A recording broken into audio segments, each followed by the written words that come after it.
大家好，我是田园。今天给大家分享一个新手也能做成功的戚风纸杯小蛋糕的做法。首先我们把5个鸡蛋的蛋清和蛋黄分离，后把蛋黄放到一个干净的大碗里面，先加入40克的食用油，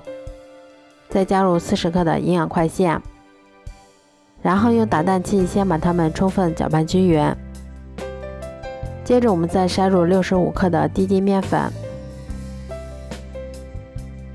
然后用打蛋器画 Z 字形把它们充分搅拌均匀，一直搅拌成像这样细腻无颗粒的蛋糊就可以啦。接着我们在蛋清里面先加入几滴白醋去腥，然后用电动打蛋器先把它们高速打发1分钟左右。打发到蛋白出现密集的大气泡的时候，我们把50克白糖的1/3先加进来，然后用电动打蛋器把它们继续高速打发1分钟左右。打发到蛋白变得稍微细腻一些的时候，我们再加入1/3的白糖，然后用电动打蛋器把它们继续高速打发1分钟左右。打发到蛋白出现明显的纹路的时候，我们再把剩下的白糖全部加进来，接着我们再把它继续高速打发2分钟左右，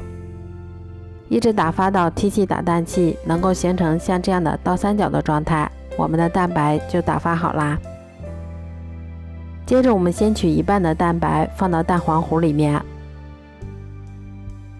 然后用铲子像炒菜一样把它们上下翻拌均匀。这一步我们不要画圈搅拌，以免消泡影响成品的蓬松。翻拌均匀后，我们再把它倒入剩下的蛋白里面，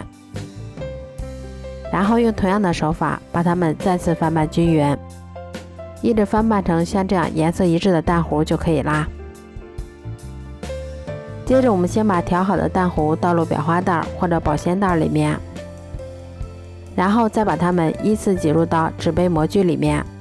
蛋糊大概能装到模具的7分满就可以啦。接着我们再给它稍微震动几下，排出里面的大气泡。都做好后，再把它们依次放到烤盘上面，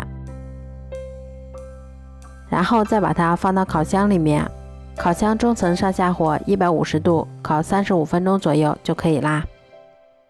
这样做出的纸杯蛋糕吃起来非常的松软香甜，味道比外面买的还要好，而且自己在家做的干净卫生，没有任何添加剂，用来给孩子当做平时的小零食也是很好的选择。如果喜欢的话就试试吧，喜欢我的视频就关注我吧，谢谢您的支持。